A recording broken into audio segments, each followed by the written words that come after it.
Tratando el tema de PepsiCo en 3 ámbitos. En la Justicia Federal de San Isidro, donde hay una denuncia que hicimos por el lockout, por el cierre ilícito. La manera en que PepsiCo cerró la planta está penada por el Código Penal en el artículo 158, esto de cerrar la planta para obligar a los trabajadores a que acepten retirarse con una indemnización.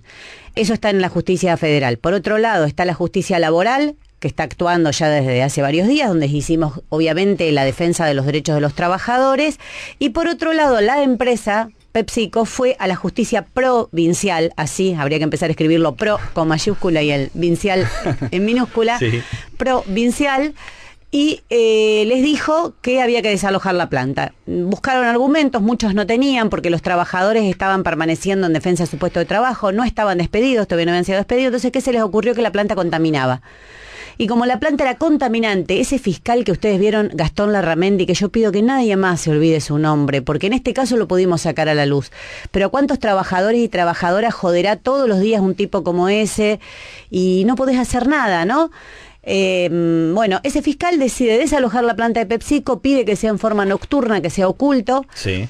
Y con lo que significa darle a la bonaerense la posibilidad de entrar armada y a los tiros a un lugar y a la oscuridad, ¿no? Claro, encima de noche. Encima de noche, porque no es lo mismo. Por algo el Código Procesal establece que los desalojos y ese tipo de procedimientos se hacen de día. Claro.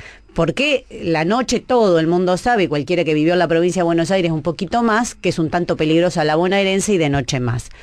Entonces, ¿qué hace la empresa? Va a la justicia provincial, habla con el fiscal Larramendi, con la jueza Rodríguez Mentasti, que es una jueza que estuvo años casada con un diputado del PRO de la provincia de Buenos Aires, que se saca fotos todo el tiempo con el intendente Pose de San Isidro. Queda en familia, digamos. Claro, yo no digo esto porque me quiera meter con su familia, porque la verdad de quien es hijo, padre, uno no tiene nada que ver, ¿no?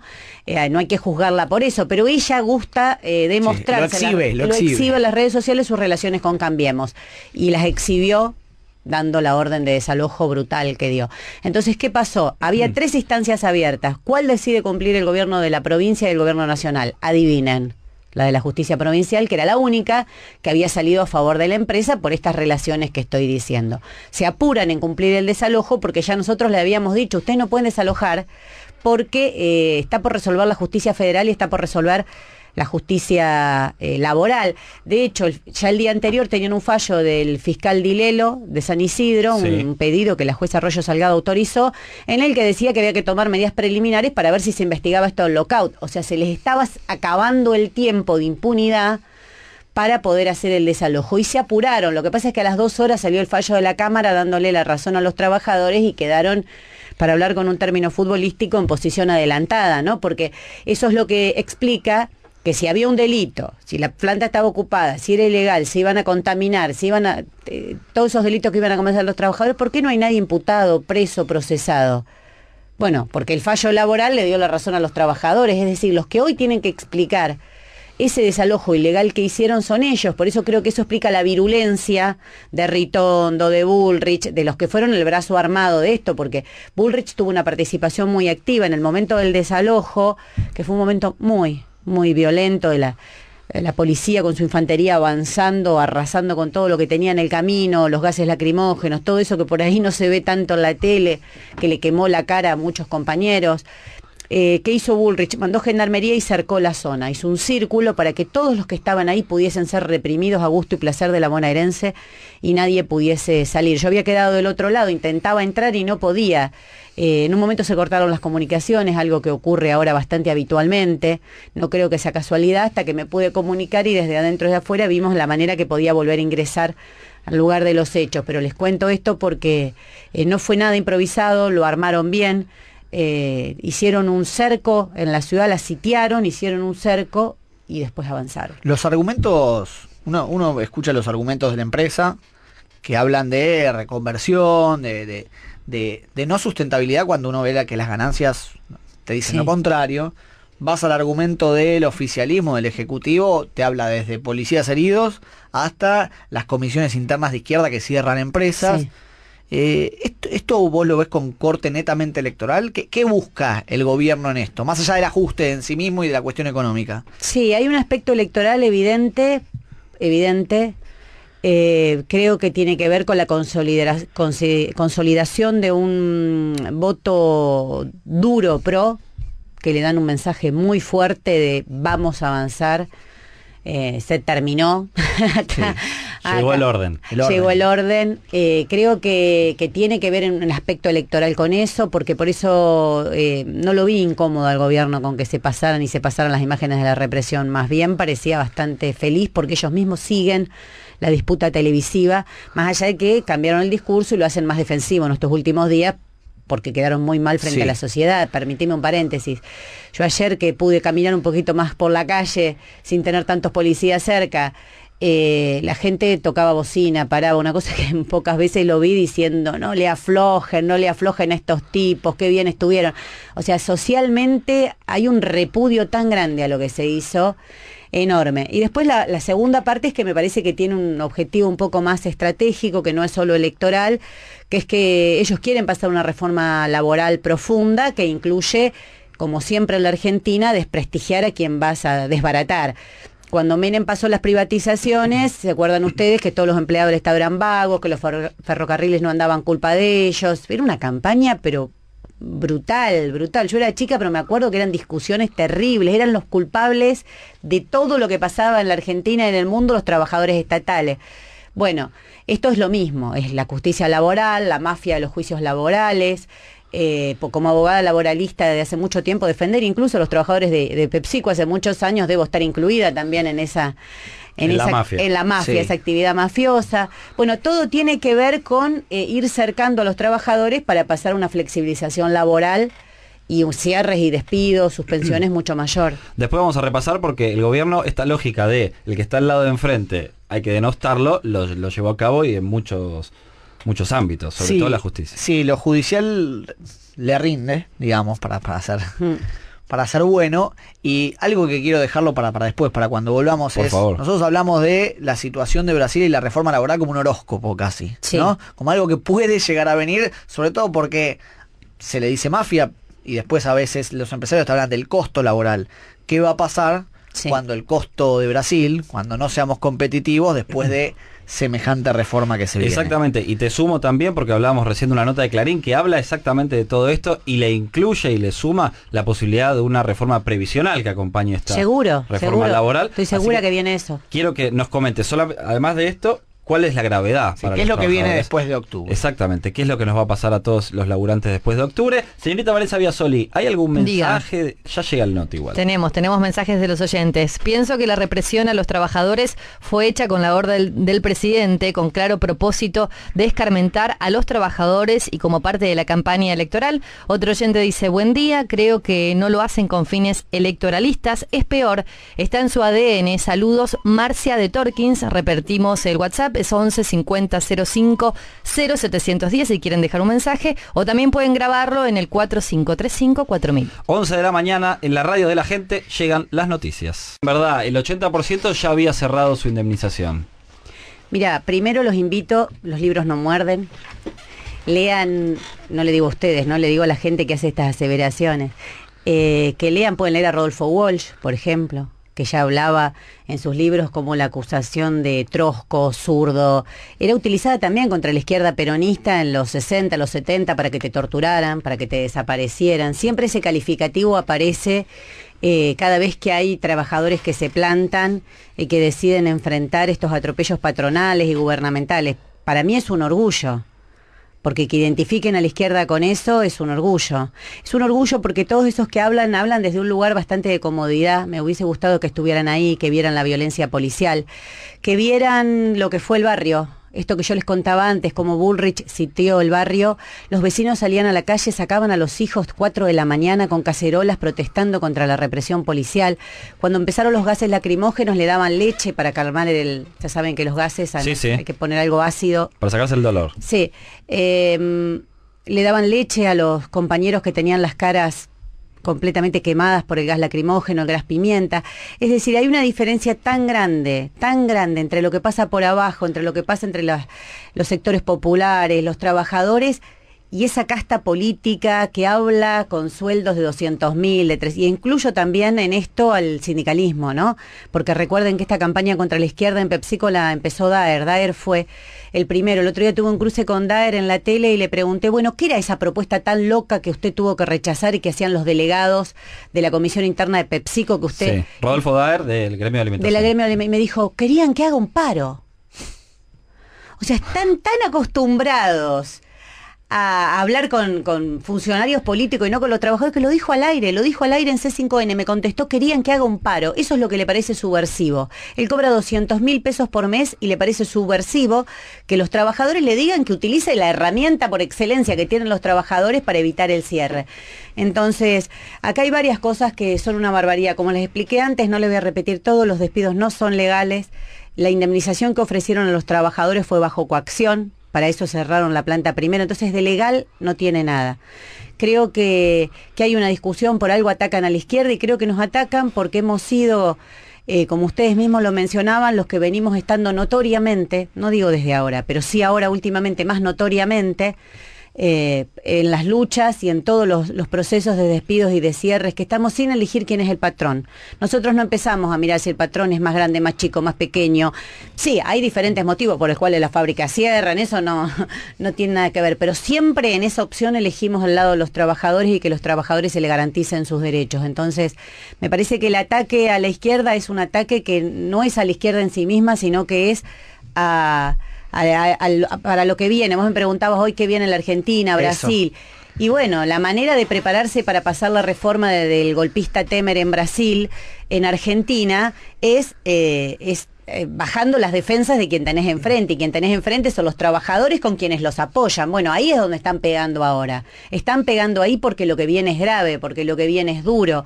Entonces... Y para poder impulsar esta reforma laboral, que tiene también un correlato previsional, se necesita primero vulnerar, digamos, el autoestima de los laburantes, esta lógica de la represión que va minando un poco la autoestima de las personas. ¿Es necesario hacer eso? Creo que en este caso le salió al revés. Le salió en revés. Salió fortalecido. Sí, a mí me llenan de orgullo esos trabajadores y esas trabajadoras, lo digo y se me pone la piel de gallina cada vez que lo cuento, en serio, porque no lo puedo creer. La fortaleza, las mujeres subidas arriba del techo diciendo acá no me sacan porque yo le quiero dar de comer a mis hijas y yo sé que una indemnización, ya lo viví. Se te termina el tiempo y te quedás sin nada. Claro, muchos temen, dicen es plata hoy, que quizás está bien la plata que me están dando, pero en definitiva no me va a tomar nadie, con lo cual me quedo sin laburo. Sí, ¿y qué hago? Ya se vivió en los 90, claro, ese esquema, ¿no? Mi pregunta era esa, digo, el gobierno está mostrando el prólogo de un ajuste y Brasil, vuelvo a esto, es el horóscopo, es donde uno puede reflejarse.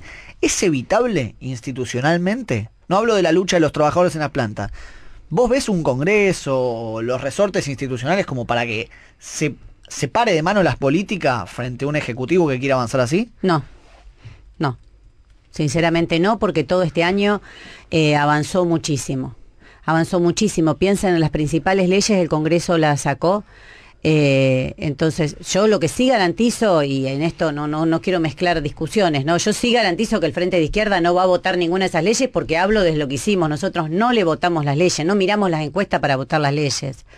Entonces lo que se vio este año es que el gobierno avanzó prácticamente sin ningún problema, 1 año y medio en el Congreso Nacional. Ahora son todos opositores. Yo veía los actos de ayer y eran todos opositores, pero eso no es lo que yo vi en la Cámara de Diputados y en la de Senadores. En la Cámara de Diputados, bueno, Massa, un votador serial de todas las leyes del gobierno, de las peores leyes, en algunos casos acompañada incluso por otros sectores como el Partido Socialista de Rosario o Margarita Stolbizer.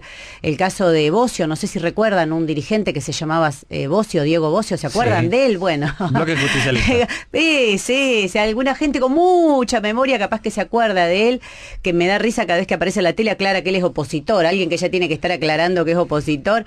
Bueno, toda esa gente le votó todo, y en el Senado el Frente para la Victoria, y aclaro que le sigo llamando Frente para la Victoria porque ellos nunca rompieron el bloque.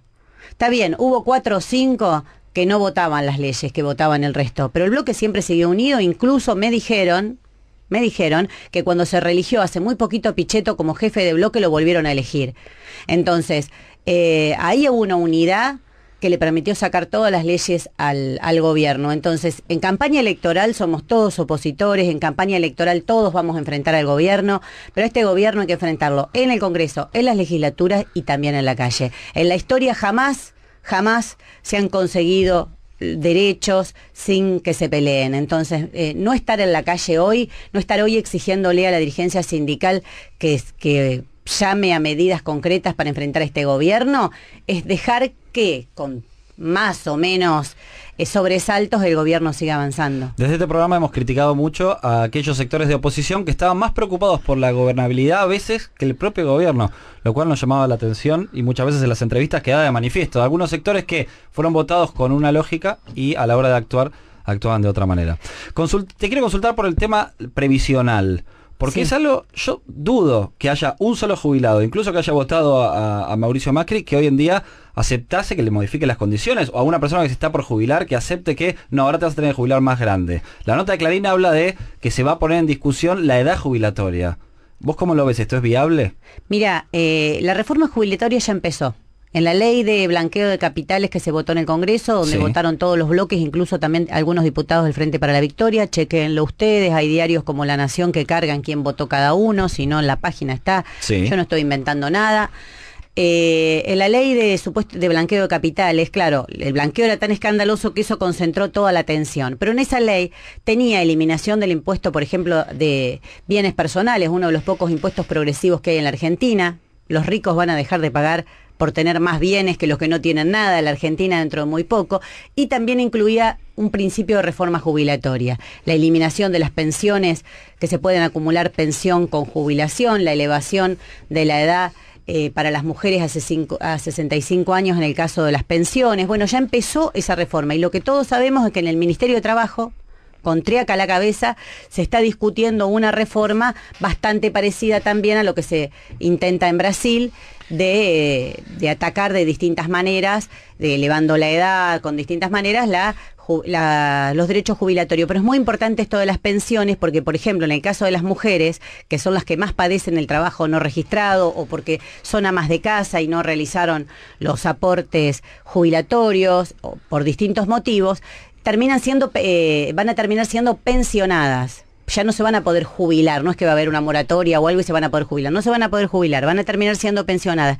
Y las pensiones se estableció por ley que van a ser el 80% de una jubilación, o sea, por ley ya se discrimina y dice van a cobrar menos.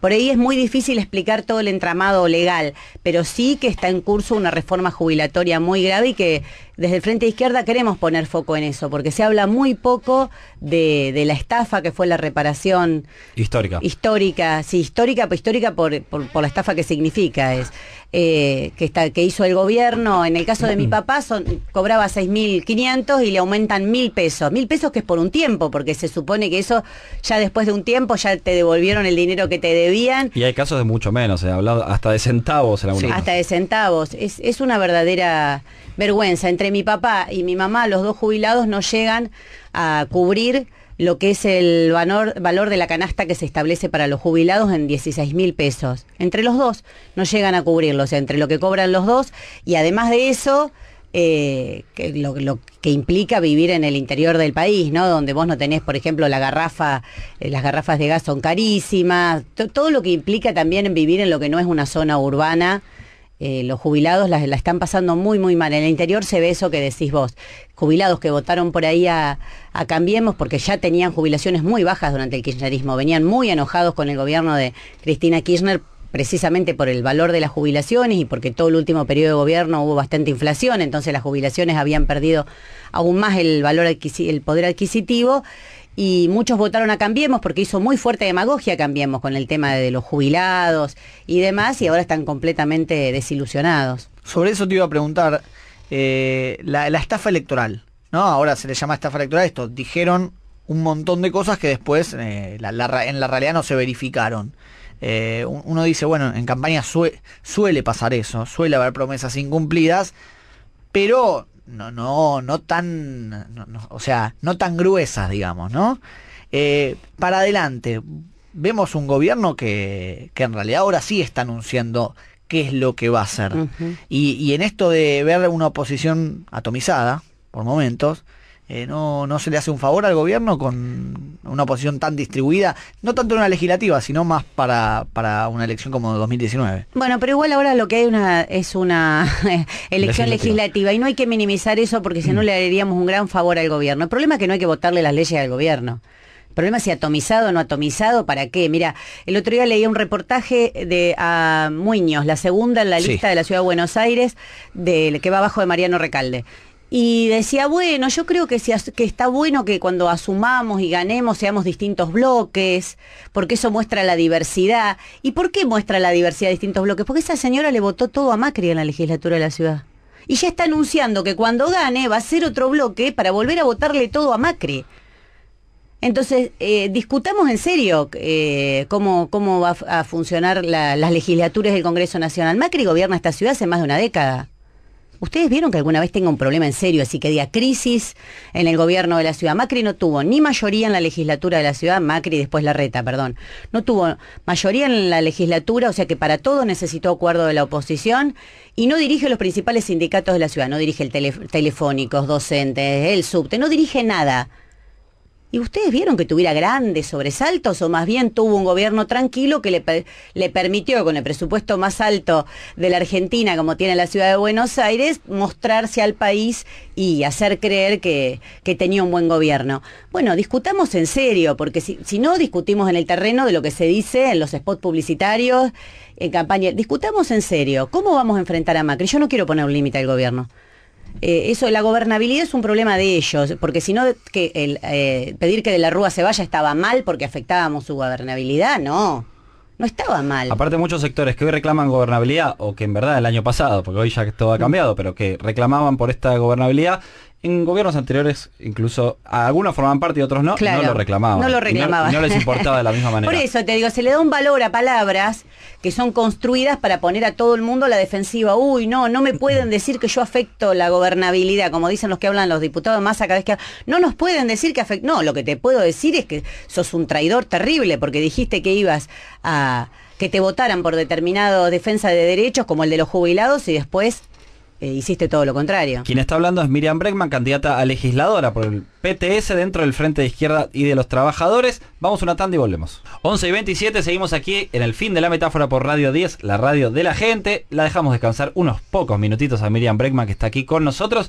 Y señorita, la entrevista que tenemos aquí con Miriam Bregman, candidata a legisladora por el PTS dentro del Frente de Izquierda y de los Trabajadores. Había una consulta que le quería hacer el señor doctor Guido Stoch. Una consulta que va en torno a lo que pasó en 2015 y el posicionamiento del frente, y un cruce de tweets que hubo el otro día tuyo con Cerruti, que no merece comentario más que esto, pero es cierto que cuando te lo comenté afuera del aire me dijiste, vos lo viste a Del Caño decir que son lo mismo, que esta cuestión del voto en blanco y el mito de que, ahora mito porque estoy viendo los números, de qué pasó en 2015 en el balotaje. Si yo voy a los números, en primera vuelta hubo 2,55 de voto en blanco y en el balotaje hubo 1,83. Para tirar los datos. Para tirar los datos en el piso. Pero bueno, ¿tienen alguna reflexión con eso? Sí, muchas. Cuente. Muchas. La primera reflexión es que si esta gente que está atacando todo el tiempo a la izquierda, hubiese utilizado esa misma energía para decir que culpa de la izquierda y que la izquierda es responsable de todo, hubiese utilizado la misma energía, por ejemplo, para hacer una campaña por la libertad de Milagrosala, que es alguien de su espacio político, tal vez Milagrosala estaría en otra situación, ¿no? Porque yo no veo esa misma energía o para defender a trabajadores que fueron reprimidos. La verdad que poner la energía en la izquierda tiene también un sesgo un tanto macartista, discriminador, importante. En algún momento me río, en algún momento cuando ya se hace campaña de trolls como tenemos en las redes sociales, ya se me va la risa porque pienso eso y lo pienso realmente. ¿Y por qué la energía puesta en eso? Y tiene una explicación por qué la energía está puesta en eso. La energía está puesta en eso porque fue la manera que encontraron en ese momento de bloquear a su base y que su base vote a Scioli. Que su base vote a Scioli. Scioli no solo era atacado por la izquierda, sino que Scioli tenía editoriales de periodistas como Horacio Berbisky que decían que Casal, que Granados eran una mafia, y esos son los que Scioli anunció que iban a hacer su gabinete. Scioli no anunciaba un gabinete progresista para traer derechos sociales a la Argentina. Scioli, el gabinete que anunció cuando le preguntaron cuándo iba a ser su gabinete, era Granados, era Casal, era Bernie que venía de represiones brutales en la Panamericana. Entonces, ¿son lo mismo? No, porque venían de espacios diferentes. Venían de espacios políticos diferentes. El kirchnerismo es una respuesta a lo que fue el 2001 en la conformación bajo el mismo aparato del PJ, por decirlo sencillamente, y en un reportaje radial. Pero hemos escrito mucho sobre esto, sobre el mismo aparato del PJ, sobre la misma dirigencia sindical, la conformación de una orientación de centro-izquierda para contener la crisis que se había abierto en el año 2001 y que eso llevó a el matrimonio igualitario, a estatización de las FJP, qué sé yo, a medidas a la anulación de las leyes de obediencia y de punto final, que nadie hubiese pensado que personajes como Pichetto, para nombrar a alguien que nombré hoy, iban a levantar la mano para eso. Y más bien, también salió una coalición de centro-derecha mucho más moderna, que es el PRO, que hoy es el PRO.